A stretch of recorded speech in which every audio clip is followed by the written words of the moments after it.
Hello my dear students. तो फिर से मैं हाजिर हूँ आपके अपने YouTube channel physics and nature में।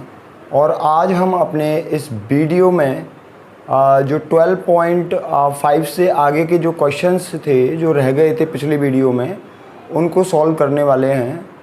और सबसे पहले हम बात करेंगे अपने एक एक्सरसाइज 12.6 की। अब बेटा जो 12.6 है वो क्वेश्चन आपकी स्क्रीन पर शो है, और उस क्वेश्चन में क्या कहा गया है, तो उस क्वेश्चन में कहा गया है बेटा कि using the Bohr model calculate the speed of the electron in hydrogen atom. Hydrogen atom में हमें स्पीड कैलकुलेट करनी है किसकी? इलेक्ट्रॉन की। In the n is equal to 1, 2 and 3 levels. ठीक है, तो ए पार्ट में तो हमें स्पीड कैलकुलेट करनी है किसकी? इलेक्ट्रॉन की, हाइड्रोजन एटम के अंदर। और उसमें हमें ऑर्बिट नंबर भी गिवन है बेटा, वो गिवन है हमें 1, 2 और 3। ठीक है ना। और फिर उसके बाद इसका जो बी पार्ट है, बी पार्ट में हमें पीरियड कैलकुलेट करना है। जो इलेक्ट्रॉन को जो 1 साइकिल करने में, 1 रिवॉल्विंग करने में जो टाइम लगेगा, हमें वो कैलकुलेट करना है। तो बने रहिए वीडियो में बिल्कुल आखिर तक, लास्ट तक देखिए वीडियोज़ को बेटा, बड़ा ही इंटरेस्टिंग होने वाला है। हम अच्छे क्वेश्चंस करेंगे, अच्छे कंसेप्ट से रिलेटेड हैं वो क्वेश्चन। तो देखो, सबसे पहले हम स्टार्ट करते हैं 12.6 से। और 12.6 में हम वेलोसिटी क्या लिखते हैं बेटा? जो वेलोसिटी लिखी जाती है एन ऑर्बिट में किसी भी इलेक्ट्रॉन की, उसको रिप्रेजेंट किया जाता है 2 पाई के e square upon N S से। 2 पाई के e square by N H से। तो जो nth ऑर्बिट के लिए जब हम वेलोसिटी कैलकुलेट करते हैं, तो फाइनली जो फॉर्मूला निकल के आता है वो ये निकल के आता है 2 पाई के e square upon n h. Clear है बेटा। यहाँ से अगर मैं 1 को अलग कर लूँ, क्योंकि हम अलग अलग नंबर्स के लिए निकालने वाले हैं, इसलिए 1 अप n को क्या करना पड़ेगा, यहाँ से बाहर निकालना पड़ेगा। तो n को मैंने क्या कर दिया, बाहर निकाल लिया, और इसका एक कांस्टेंट बना लिया 2 पाई के ई स्क्वायर अपॉन एच। ये पूरी एक कांस्टेंट वैल्यू बन जाएगी। तो पहले तो हम इतना कर लेंगे, उसके बाद क्वेश्चन करेंगे। ठीक है ना। तब हम अलग अलग ऑर्बिट के लिए, तो पहले वेलोसिटी का जो इक्वेशन है, जो फॉर्मूला है, उसको हम उस टर्म्स में लेके आते हैं, जबकि हम यहाँ n की वैल्यू रख के और वेलोसिटी फाइंड आउट कर सकते हैं। तो अब इसके बाद क्या आने वाला है, देखो Vn क्या निकल कर आएगा। देखो बेटा, यहाँ हम वैल्यू पुट करेंगे सबकी। क्या क्या वैल्यूज हैं? 2 की जगह 2 रहने वाला है। पाई की जगह वैल्यू पुट करेंगे कितनी? 3.14। ठीक है। फिर के की वैल्यू 9 इंटू 10⁻⁹। ई की वैल्यू क्या रहने वाली है? इलेक्ट्रॉन पर चार्ज 1.6 इंटू 10⁻⁻19 कूलाम, और उसके ऊपर स्क्वायर और आ जाएगा। और अपॉन में एच की वैल्यू कितनी आएगी बेटा? 6.67 इंटू 10⁻⁻34। इस सब को जब हम कैलकुलेट कर लेंगे, तो यहाँ हमारे पास जो वैल्यू आएगी वो निकल कर आएगी बेटा, ये आएगी 21.69। ये आएगी 1/n, ये पूरा सॉल्व होके आएगा 21.69 इंटू 10⁻,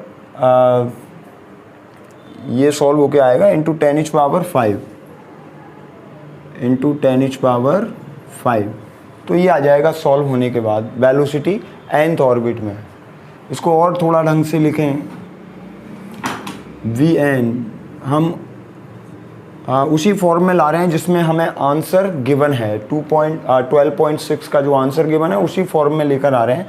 तो वो बेटा 10⁻6 की फॉर्म में गिवन है। तो इसको हम लिख सकते हैं 2.17 ये लिखा जा सकता है, 9 है ये 7 हो जाएगा, 2.17 इंटू 10⁻6 अपॉन n, और ये आ जाएगा किस में, इन मीटर पर सेकंड। तो ये आ जाएगा बेटा फाइनली जो फॉर्मूला आएगा बी एन का, nth ऑर्बिट में जो इलेक्ट्रॉन की जो वेलोसिटी है उसका फॉर्मूला ये निकल कर आएगा 2.17 इंटू 10⁻6 yn, ये निकल के आएगा। अब हम अलग अलग ऑर्बिट्स के लिए निकाल सकते हैं, इसलिए ये सारा सब कुछ करना पड़ा। यहाँ तक इसको स्क्रीनशॉट ले लीजिए बेटा, हो गया, ओके। तो अब देखिए ये यहाँ तक जब क्लियर हो जाए उसके बाद हम अलग अलग ऑर्बिट्स के लिए निकालेंगे। जैसे हम V1 के लिए अगर निकालें तो V1 के लिए क्या करेंगे, n की वैल्यू 1 पुट करेंगे। V1 के लिए मतलब n की वैल्यू क्या है, 1 है। If n is equal to 1, if n is equal to 1 then V1 क्या रहने वाला है भाई, 2.17 इंटू 10⁻6 और n की वैल्यू कितनी पुट करनी है, 1 पुट करनी है। तो V1 आ जाएगा 2.17 इंटू 10⁻6 और किस में आएगा, मीटर पर सेकंड में। ये V1 कैलकुलेट हो गया बेटा। इसके बाद अगर हम फाइंड आउट करें किसको, B2 को, तो B2 की वैल्यू क्या रहने वाली है,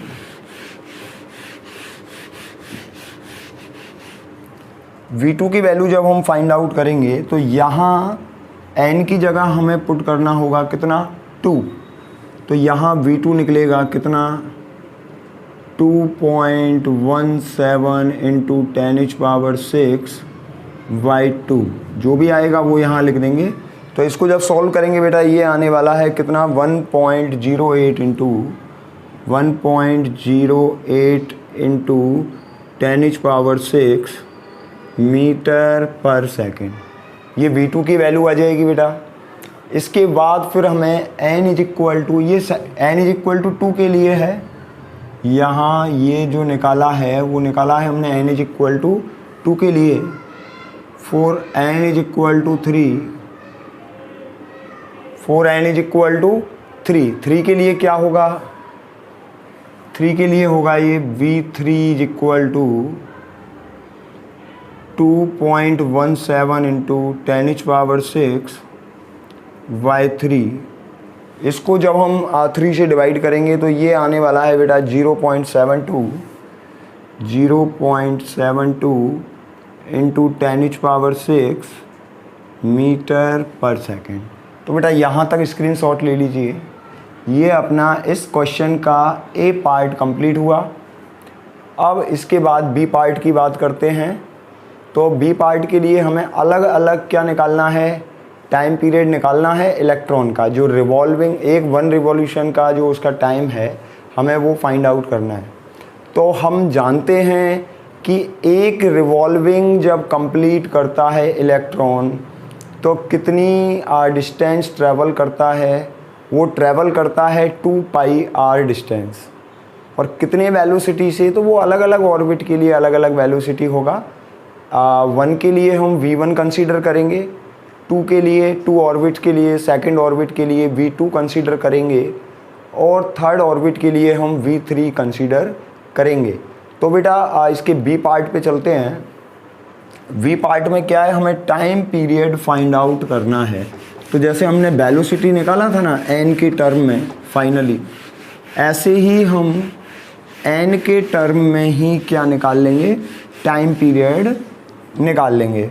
तो बेटा टाइम पीरियड का जो फॉर्मूला चलता है वो कुछ इस तरीके से चलता है, Tn इज इक्वल टू, क्या लिख सकते हैं हम, T इज इक्वल टू, यही तो लिखा जाएगा, time is equal to distance मतलब 2πr अपॉन वेलोसिटी। अब हम nth ऑर्बिट के लिए निकाल रहे हैं सारा सब कुछ, इसलिए यहाँ T के नीचे मैं n लगा देता हूँ, R के नीचे भी n लगा देता हूँ और B के नीचे भी क्या लगा देता हूँ, n लगा देता हूँ। तो अब ये बन गया किसके लिए, nth ऑर्बिट के लिए बन गया। अब यहाँ आर एन की वैल्यू पुट कर दीजिए, वी एन की वैल्यू पुट कर दीजिए, ठीक है ना। लेकिन कौन सी, जो हम न्यूमेरिक वैल्यू निकाली थी वो न्यूमेरिक वैल्यू हमें यहाँ फाइंड आउट यहाँ पुट करनी होंगी। तो देखो यहाँ से हम क्या लिखेंगे, 2 इंटू पाई की जगह रखना है बेटा 3.14। आर एन क्या लिखा था, आर एन लिखा था हमने 5.29 into 10 power -11, 5.29 into 10 power -11 n square, ये लिखा था, एन स्क्वायर था बेटा। और यहाँ वी एन की वैल्यू अभी अभी निकाली थी 1/n 2.17, ये निकाली थी 1/n 2.17 इंटू 10 पावर 6, ये वी एन की वैल्यू थी। क्लियर है यहाँ तक? तो बेटा ये जो वैल्यू है, तो एन ऑर्बिट के लिए हमने वी एन की वैल्यू यहाँ पुट कर दी 2.17 इंटू 10 पावर 6 1/n। अब ये n ऊपर जाके क्या हो जाएगा, मल्टीप्लाई, और ये सारे जो कैलकुलेशन है वो हम कर लेंगे। तो टी एन क्या निकल के आने वाला है, देखो इसको जब हम सॉल्व करेंगे, इस ओवरऑल जो कैलकुलेशन है इसको जब हम इसको कैलकुलेट करेंगे इस वैल्यू को, तो ये आने वाला है 1.53 इंटू 10 पावर -16, 1.53 इंटू 10 पावर -16, और ये n जो है ऊपर जाकर इसको क्या कर देगा, n क्यूब बना देगा। तो ये आ गई टी एन, nth ऑर्बिट के लिए आ गया। ये क्या आ गया, टाइम पीरियड आ गया, किसका, इलेक्ट्रॉन का टाइम पीरियड आ गया nth ऑर्बिट के लिए। अब इसमें भी वही करना है हमें, 4 n इज इक्वल टू 1 के लिए क्या लिखेंगे, T1 is equal to 1.53 into 10 power -16, क्या रखना है, n की जगह हमें पुट करना है 1 का क्यूब। क्या आ जाएगा, T1 निकल कर आएगा कितना, 1.53 इंटू 10 पावर -16, और किस में आ जाएगा, ये सेकंड में आ जाएगा। क्लियर है? कुछ नहीं किया है भाई अभी तक, वो ही कर रहे हैं जो वहाँ किया था हमने। पहले वी एन निकाल लिया था, न्यूमेरिक वैल्यूज में निकाल रहे हैं सब कुछ, ठीक है ना। तो यहाँ T1 ये आ गया, n की वैल्यू कितनी रख दी, 1 रख दी। जब 2 रखेंगे बेटा, जब 2 रखेंगे इसकी वैल्यू क्या आएगा, ये T2 4 n is equal to 2, n is equal to 2 के लिए T2 क्या बनने वाला है, 1.53 इंटू 10 पावर -16, n की जगह रखना है 2 का होल क्यूब। अब ये 8 से मल्टीप्लाई हो जाएगा, 2 का क्यूब क्या बनेगा, 8। तो T2 कितना आने वाला है, 1.53 इंटू 8 इंटू 10 पावर -16, क्या आ जाएगा, इसको सॉल्व करोगे आएगा 12.24 इंटू 10 पावर -16 सेकेंड। तो बेटा यहाँ तक हो गया, इसका स्क्रीनशॉट ले लीजिए। ओके, हो गया। तो ये तो था बेटा T2 हमने फाइंड आउट कर लिया। ऐसे ही हम यहाँ n की जगह क्या पुट करेंगे, n की जगह पुट कर देंगे 3, तो 9 से मल्टीप्लाई हो जाएगा, और इस तरीके से ये अपना क्वेश्चन फिनिश होता है 12.6। एक लास्ट और T3 कैलकुलेट करना है, T3 और कैलकुलेट करना है। T3 क्या करोगे, वही 1.53 इंटू 10 पावर -16, और ये 3 का क्या हो जाएगा, होल क्यूब। कितना हो जाएगा, T3 इज इक्वल टू 1.53, 3 का क्यूब 27, 9 में, और स्क्वायर सोच रहा था, स्क्वायर नहीं वो क्यूब होगा, तो ये हो जाएगा 27 इंटू 10 पावर -16। अब इसको ऐसा करो, मल्टीप्लाई कर लो,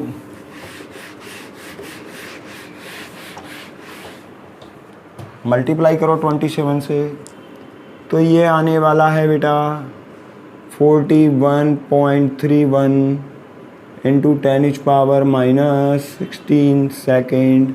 तो इस तरीके से अपना 12.6 जो क्वेश्चन है, जो एक्सरसाइज है, वो फिनिश होती है। ठीक है बेटा, यहाँ तक स्क्रीनशॉट ले लीजिए। उम्मीद करता हूँ समझ में आ गया होगा। क्लियर है? ओके बेटा, तो अब आगे चलते हैं। ये तो हो गया अपना 12.6। नेक्स्ट क्वेश्चन है अपना 12.7, एक्सरसाइज नंबर 12.7। और जो 12.7 है वो आपके स्क्रीन पर शो कर रहे हैं। उस क्वेश्चन को ध्यान से पढ़ना बेटा। देखिए,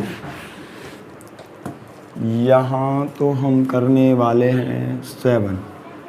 अब देखिए बेटा, अब देखिए जो 12.7 जो क्वेश्चन है वो आपके स्क्रीन पर शो है। ठीक है, ये स्क्रीन पर शो हो रहा है। क्वेश्चन किस तरीके से है? क्वेश्चन है the radius of the inner most electron orbit of A hydrogen atom is 5.3 into 10⁻⁻11। जो हाइड्रोजन एटम की जो इनर मोस्ट जो ऑर्बिट है उसकी वैल्यू गिवन है हमें 5.3 into 10⁻⁻11 metre. What are the radii of the n is equal to 2 and n is equal to 3 orbits? तो n is equal to 2 और n is equal to 3 orbit के लिए क्या निकलना है?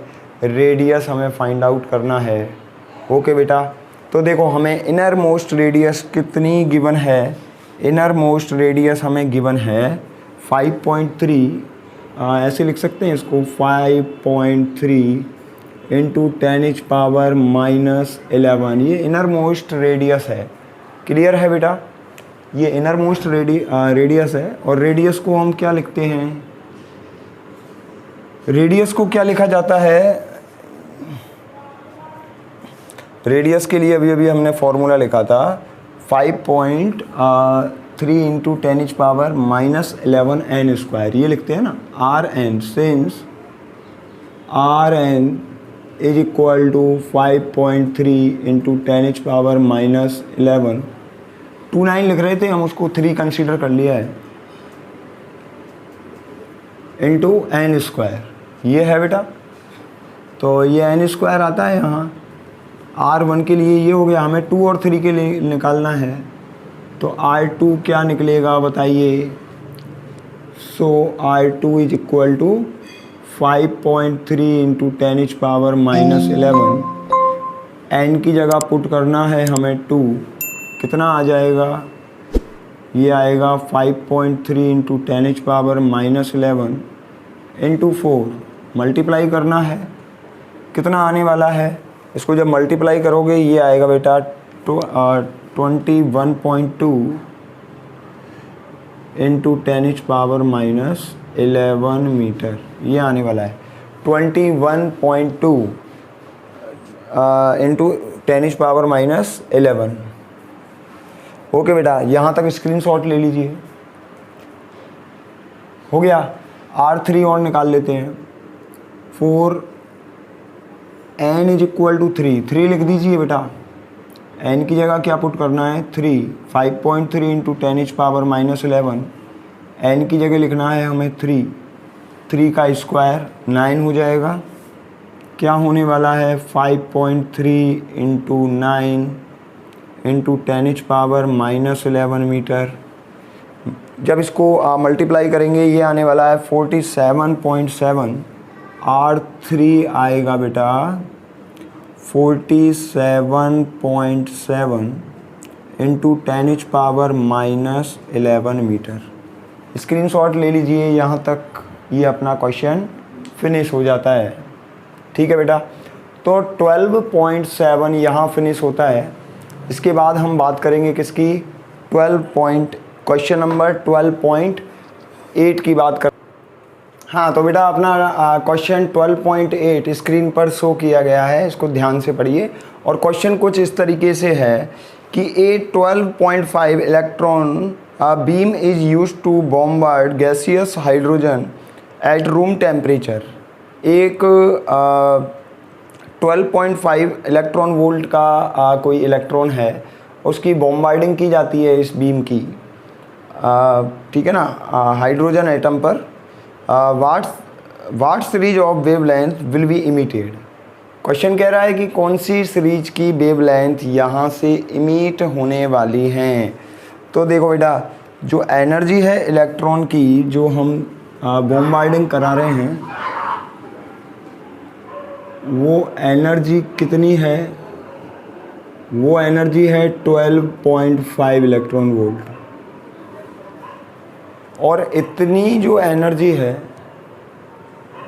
इतनी एनर्जी का बीम हम क्या करा रहे हैं, हाइड्रोजन एटम पर इंसिडेंट करा रहे हैं।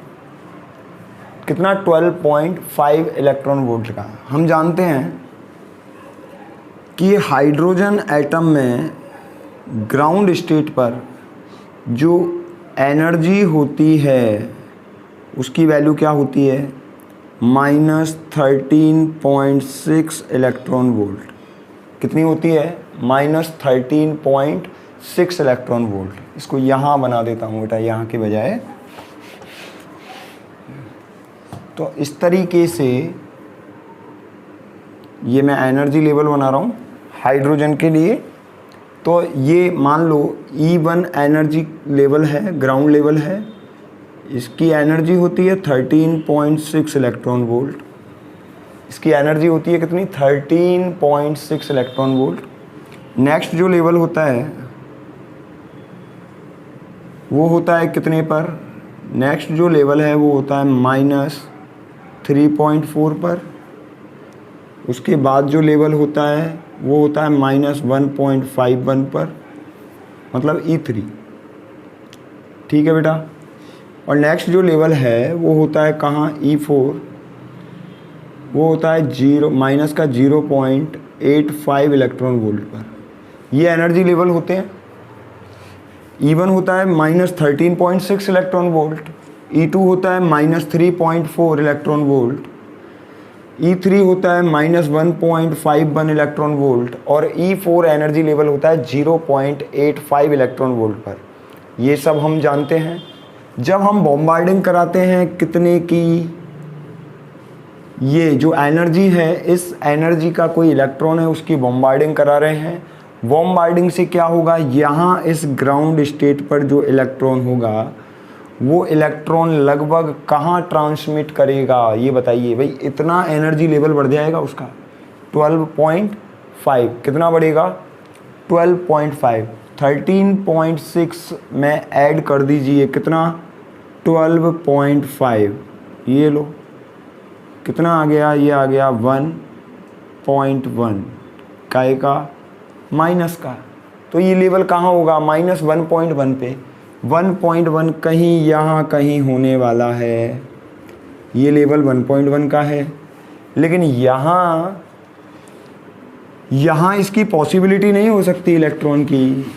क्यों नहीं हो सकती? क्योंकि इलेक्ट्रॉन केवल n मल्टीपल, मतलब n मल्टीपल ऑर्बिट्स में ही हो सकता है। ठीक है ना। जहाँ n की वैल्यू 0, 1, 2 n की वैल्यू 1, 2, 3 इंटीग्रल की फॉर्म में हो तो वहीं इलेक्ट्रॉन हो सकता है। यहाँ इलेक्ट्रॉन की पॉसिबिलिटी नहीं है। तो इलेक्ट्रॉन यहाँ नहीं होगा, ना इससे ऊपर वाले E4 लेवल में होगा, तो ये E3 में हो सकता है। ये यहाँ से ट्रांसमिट करके और यहाँ तक पहुँच सकता है। कहाँ तक? E3 तक। E3 तक पहुँच जाएगा।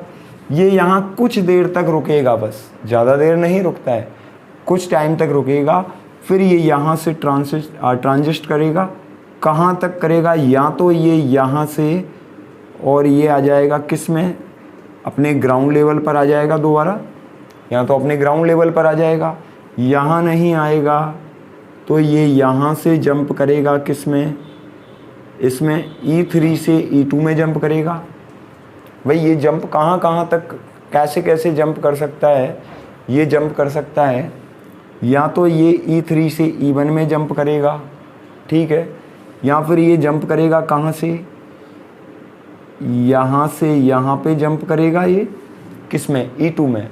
और या फिर ये यहाँ भी तो जा सकता है इतना एनर्जी गेन करके, तो ये यहाँ से भी, और कहाँ आ सकता है? ग्राउंड लेवल पे। तो भाई इलेक्ट्रॉन जंप कर सकता है, कहाँ कहाँ से जंप कर सकता है? ये E2 से कर सकता है, E3 से कर सकता है, और E3 से E2 में कर सकता है, E3 से E1 में कर सकता है। तो ये E1 में जिन लेवल से जंप करेगा तब तो बनेगी कौन सी सीरीज, पास्चन सीरीज बनेगी। और जब ये E3 से E2 में जंप करता है तो ये सीरीज बनेगी कौन सी, बामर सीरीज बनेगी। तो यहाँ केवल दो सीरीज होने वाली हैं, एक तो होगी कौन सी, एक तो होगी पास्चन सीरीज। क्यों? क्योंकि इलेक्ट्रॉन की जो पॉसिबिलिटी है वो यहाँ से और बिल्कुल यहाँ E3 से E1 में जंप कर सकता है। तीन पॉसिबिलिटी हैं देखो इलेक्ट्रॉन के जंप करने की, E3 to E1, E2 to E1 और E3 टू E2। इस तरीके से ट्रांसमिट कर सकता है इलेक्ट्रॉन। वापस जब आएगा ये रेडिएशन क्या करेगा, इमिट करेगा। ये क्या करेगा, रेडिएशन इमिट करेगा। तो उस रेडिएशन में जो सीरीज मिलने वाली है हम वो सीरीज कैलकुलेट करने वाले हैं। वो जो वेवलेंथ है, जिस वेवलेंथ का हमें रेडिएशन मिलेगा, हमें वो कैलकुलेट करना है। तो तीन पॉसिबिलिटी हैं बेटा, तीनों पॉसिबिलिटी पर चर्चा करते हैं किस तरीके से। हम पहले ये मान लेते हैं कि जो अपना इलेक्ट्रॉन है वो जंप कर रहा है E3 टू E1, कौन सी सीरीज होगी, ये होगी पास्चन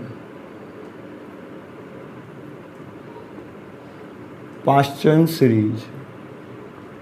ठीक है, पास्चन सीरीज में वेवलेंथ कैसे फाइंड आउट करेंगे, वेवलेंथ फाइंड आउट करेंगे हम 1/λ इज इक्वल टू R। कहाँ से कहाँ तक जा रहा है, 3 to 1, ये लिखा जाएगा 1/n1 square minus 1/n2 square. 2 से जा रहा है किस में, 1 में। वैल्यू पुट करनी है 1/λ इज इक्वल टू R की वैल्यू 1.097 इंटू 10⁻7, 1.097 इंटू 10⁻7। n1 की वैल्यू किस में जा रहा है, ये 1 में जा रहा है तो 1 का स्क्वायर माइनस n2 किस में से जा रहा है, ये 3 में से, तो ये हो जाएगा 3 का स्क्वायर। क्या बनने वाला है, 1/λ इज इक्वल टू 1.097 इंटू 10⁻7। इसको सॉल्व करेंगे बेटा, ये आएगा यहाँ 9 आ जाएगा, 9 माइनस 1, 8/9 बचेगा। इसको आगे सॉल्व किया 1.097 इंटू 10⁻7 इंटू 8/9, 8/9। यहाँ से 1/λ क्या निकल के आएगा, इसको जब सॉल्व करेंगे बेटा तो 1/λ अपना निकल के आना चाहिए इस सीरीज के लिए 0.975, ये आएगा 0.975 इंटू 10⁻7 और जब यहाँ से लैम्बडा निकालेंगे तो लैम्बडा निकल के आएगा भाई, ये इन्वर्स में चला जाएगा 0.975 इंटू 10⁻7। 1 में जब इसका डिवाइड करेंगे तो ये लगभग आएगा बेटा कितना, ये आएगा 1.025 इंटू 10⁻7। इसको आगे सॉल्व करेंगे तो ये आएगा बेटा 103 नैनोमीटर। मतलब ये आ जाएगा कितना, इसको 3 कर देंगे 1.03 इंटू 10⁻7। इसको नैनो में कन्वर्ट करेंगे तो ये 2 पॉइंट इधर खिसकाएंगे तो ये आ जाएगा 103 इंटू 10⁻9 मीटर। क्या आएगा आंसर, इसका आंसर आने वाला है lambda is equal to 103 nanometre. ये आंसर आएगा बेटा, ये आंसर आएगा जब इलेक्ट्रॉन जंप करेगा कहाँ से, 3 से और 1 में जंप करेगा तो इसका आंसर ये आना चाहिए लैम्बडा जो है वो लैम्बडा ये निकल कर आएगा। स्क्रीनशॉट ले लीजिए बेटा, फिर आगे और निकालते हैं। ओके बेटा, क्लियर है। अब इसके बाद आगे हम और फाइंड आउट करते हैं। ये तो पास्चन सीरीज में ही है, E3 से E1 में जंप किया। ये जंप E2 से और E1 में भी कर सकता था। तो जब ये E2 से E1 में जब जंप करेगा तब भी पास्चन सीरीज होगी। अब हम वेवलेंथ फाइंड आउट कर रहे हैं किसके लिए, जब ये इलेक्ट्रॉन मान लो ट्रांजिस्ट करता है, कहाँ से, ये करता है 2 से और 1 में ट्रांजिस्ट करता है, ठीक है ना, 2 से और किस में, 1 में, E2 to E1। अगर ये ट्रांजिस्ट करेगा तब क्या लिखेंगे, 1/λ is equal to R into 1 upon ये 1 का स्क्वायर माइनस 1 अपॉन 2 का स्क्वायर, क्या होने वाला है 1.097 इंटू 10⁻⁷। ये बनेगा 2 2 जा 4, 4 माइनस 1 कितना हो जाएगा 1.097 इंटू 10⁻⁷ इंटू 3/4, ये आ जाएगा। यहाँ से जब लैम्बडा हम फाइंड आउट करेंगे तो लैम्बडा एट लास्ट निकल के आएगा 122 nm। जैसे उसके लिए निकाला था वैसे ही इसके लिए भी निकाल लेंगे, वो कि वही कैलकुलेशन हमें करना है। पहले 1/λ फाइंड आउट करना है, फिर उसको इन्वर्स करके हम क्या निकाल लेंगे बेटा, लैम्बडा निकाल लेंगे। ये सीरीज भी हमें किस में मिलती है, पास्चन, ये भी हमें पास्चन सीरीज मिलती है। स्क्रीनशॉट ले लीजिए, हो गया बेटा। अब ऐसे ही जब ये E3 से और किस में, E2 में जब ये ट्रांजिस्ट करेगा तो हमें बाल्मर सीरीज मिलेगी। E3 से और किस में ट्रांजिस्ट करेगा ये, E2 में। When it transits from E3 to E2, then we find the Balmer series.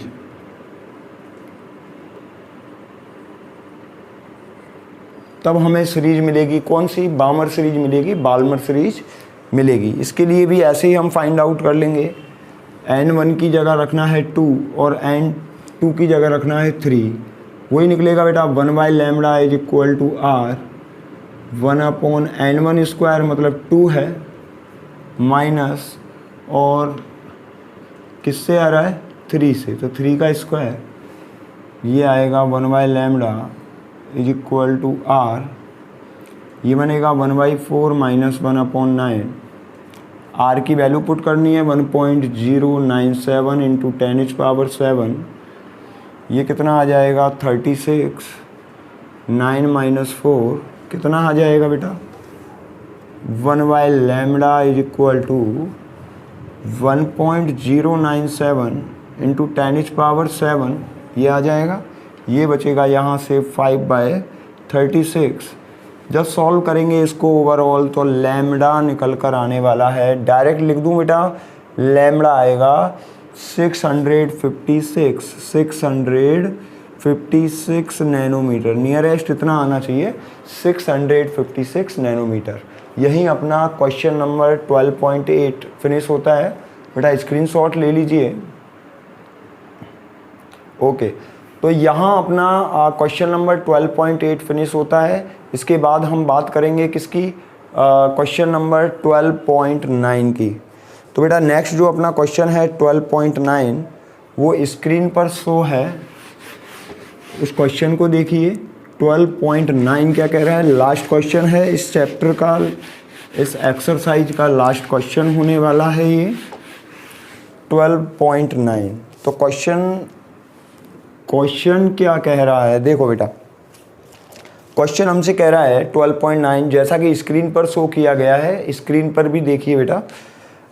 In according with the Bohr model find the quantum number that characterized the Earth's revolution around the Sun in an orbit of radius 1.5 into 10⁻11, ठीक है बेटा, metre with orbital speed 3 into 10⁻4 metre पर second.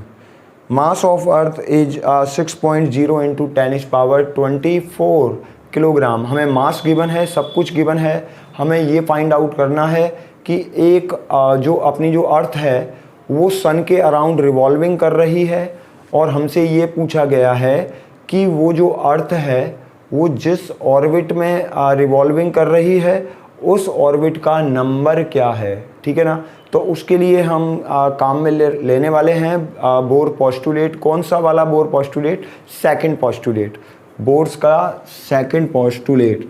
तो according to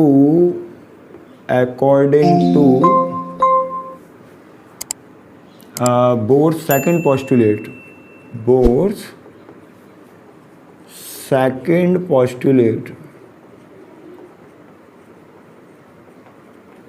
क्या पढ़ा था हमने? Second postulate में पढ़ा था कि angular momentum MBR is equal to NH/2 pi होता है। यही होता है, हमें n की वैल्यू फाइंड आउट करनी है और सब कुछ गिवन है। अर्थ का मास गिवन है, वेलोसिटी गिवन है और उसकी रेडियस भी गिवन है जिस ऑर्बिट में वो रिवॉल्विंग कर रही है। तो देखो बेटा, यहाँ हम m की वैल्यू रख देते हैं। अर्थ की हमें मास कितनी गिवन है? 6.0 इंटू 10⁻24 किलोग्राम, ये अर्थ का मास गिवन है। इसके बाद हमें क्या क्या चीज़ें और गिवन है? वेलोसिटी 3 इंटू 10⁻4 मीटर पर सेकेंड, ये गिवन है। और रेडियस उस ऑर्बिट में हमें गिवन है 1.5 इंटू 10⁻11, 1.5 इंटू 10⁻11 मीटर, ये सब कुछ गिवन है। MBR, ठीक है ना, ये M, ये B, ये R हो गया। NH, N की जगह N रहेगा, H की जगह 6.67 इंटू 10⁻−34 और ये आ जाएगा 2 इंटू 3.14। N को यहाँ छोड़ेंगे, बाकी का सब उधर ले जाएंगे। N क्या बनेगा बेटा? देखो ये इधर मल्टीप्लाई हो जाएगा, 2 into 3.14 into 6.0 into 10⁻24 into 3 into 10⁻4 into 1.5 into 10⁻11, ये हो गया। डिवाइडेड बाय, कितने से डिवाइडेड होना है? 6.67 इंटू 10⁻−34। तो ये n की वैल्यू इस तरीके से निकल के आने वाली है। ये क्वांटम नंबर होगा किसका? उसकी ऑर्बिट का। इसको जब सॉल्व करोगे ये आएगा बेटा 25.421 इंटू 10⁻73। इसको और ढंग से अगर फाइंड आउट करें तो ये आएगा नियरेस्ट 2.6 इंटू 10⁻74। ये n की वैल्यू आ जाएगी। ठीक है बेटा, स्क्रीनशॉट ले लीजिए। हो गया? ओके, तो बेटा यहाँ तक अपने क्वेश्चन फिनिश होते हैं और उम्मीद करता हूँ आपको ये एक्सरसाइज समझ में आई होंगी। और यही हम अपने चैप्टर 12 एटम को फिनिश करते हैं। इसके बाद नेक्स्ट जो चैप्टर हम स्टार्ट करने जाएंगे वो चैप्टर है आपका न्यूक्लियस। तो बेटा ज़्यादा से ज़्यादा वीडियोज़ को शेयर कीजिए, ज़्यादा से ज़्यादा चैनल को सब्सक्राइब कीजिए ताकि हम और भी अपनी मेहनत से आपके लिए अच्छे अच्छे वीडियोज़ बना के ला सकें जिसमें और भी अच्छे अच्छे कंसेप्ट हों। अगर आपको एक तरीके से समझ में नहीं आए तो और भी हमारे पास इजी तरीके हैं। तो प्लीज़ अगर आपको ऐसे कोई डाउट हो, कोई कुछ हो, कोई डाउट हो, कोई प्रॉब्लम हो किसी टॉपिक में समझने में, तो आप कमेंट में जाकर हमें कमेंट बॉक्स में आप अपने मैसेज हमें शो कर सकते हैं और हम आपकी प्रॉब्लम दूर करने की कोशिश करेंगे। अच्छे और भी जैसे और इजी वे में आपके लिए कंसेप्ट हम तैयार करेंगे। और तो क्या बेटा, अब बने रहिए हमारे चैनल में और ज़्यादा से ज़्यादा इसको सब्सक्राइब कीजिए। यहाँ तक आपके सहयोग के लिए बहुत बहुत धन्यवाद। चैनल को ज़्यादा से ज़्यादा सब्सक्राइब कीजिए, ज़्यादा से ज़्यादा शेयर कीजिए ताकि ज़्यादा से ज़्यादा बच्चे हमसे जुड़ सकें और अच्छे एडवांटेज गेन कर सकें। धन्यवाद।